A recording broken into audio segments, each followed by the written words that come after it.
Magandang gabi po sa inyong lahat mga idol. Pinuntahan tayo ng ating kaibigan. Napakasama itong impormasyon po ngayon na nakuha ng ating kaibigan. Tungkol po ito sa eleksyon sa 2028. Mga idol, magugulat kayo. Nasa inyo na lang kung maniniwala kayo. Talagang napakasama po ito.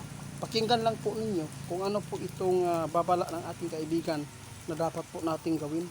Medyo tagilid po talaga tayo dito sa impormasyon ng ating kaibigan. Kaibigan, itanong po natin mga idol ha.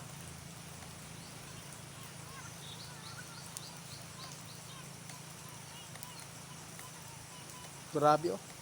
Sinabi ng ating kaibigan, mayroon silang bagong impormasyon po ngayon tungkol sa eleksyon sa 2028. Parang plano na nila mga idol na walang eleksyon sa taong 2028. Ito po ngayon ang nakakabahala.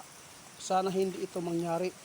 Ipanalangin po niyo mga idol na sana ay hindi ma-impeach ang mga Duterte dito at hindi mahuli ang mga senador na pinag-iinitan ngayon. Medyo masilan po itong impormasyon. Ito po talaga ang nakalap ng ating kaibigan o nakuha.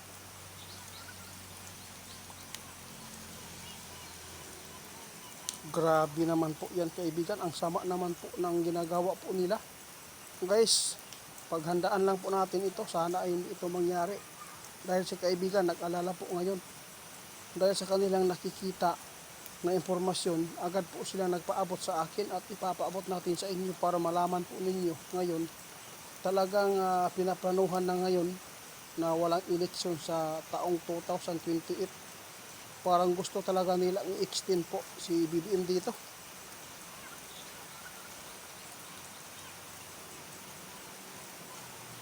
Tama ka kaibigan.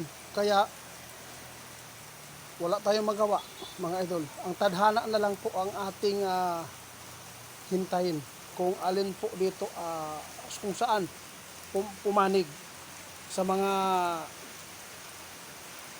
gusto magkaroon ng eleksyon o doon sila papanig sa gusto na wala ng eleksyon para maka-extend po si BBM. Nako kaibigan, para akong kinikilabutan nito. Pero kailan na po ninyo ito nakuha kaibigan? Itong impormasyon na to. Bakit ninyo nasabi na nakikita po ninyo na pipigilan po nila na magkaroon po ng eleksyon sa taong 2028? Ano po ibig sabihin ito? Bakit? Kaya po ba nila? Tama ka. Kaya po mga idol dahil nasa kanila po ang kapangyarihan ngayon. Ito po ngayon ang nakakakilabot. Kasi sikreto po ang nangyayari ngayon. Si Jinggoy, hinuli na. Tingnan po inyo mga idol ang nangyayari. Kaya po talaga. Kaya po na walang eleksyon sa taong 2028. Sana ay hindi ito mapalitan si Senate Peter Cayetano mga idol. Ito po, kung mapalitan ito sa mga taong kalaban nila sa Senado, posibleng mangyayari po yung masama dito.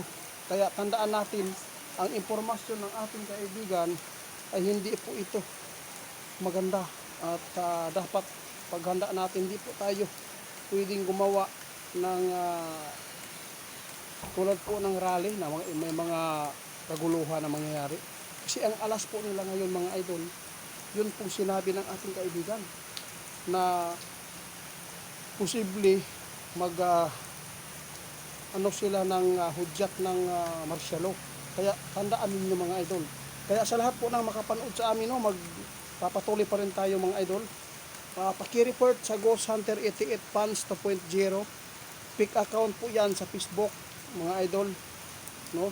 Huwag kayong maniniwala sa kanya kasi hindi ko yan pinahintulutan na manguha siya ng video at magpo-post siya ng mukha ko, pati profile niya sa kanyang Facebook page ay mukha natin ginamit.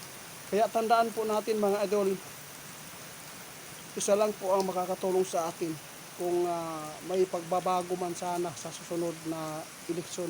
Kasi pabago-bago po ang impormasyon dahil po kapag isa lang po ang inaasahan nila, talagang wala. Kailangan talaga marami silang makuhang opsyon. Kaya ito po ang sinabi po ng ating kaibigan na posibleng pipigilan po nila ang eleksyon kung si BP Sara Duterte ay hindi ma-impeach. Yun po ang tandaan po natin.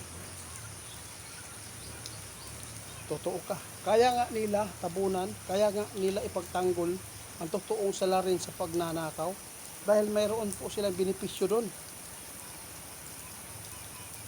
Salamat kaibigan. Guys, yun lang po ang impormasyon na nakalap ngayon ng ating kaibigan na ito po ay nakakabahala dahil eleksyon. Marami po ang umaasam-asam dito sa eleksyon sa taong 2028. Ngunit, pasensya na po mga idol.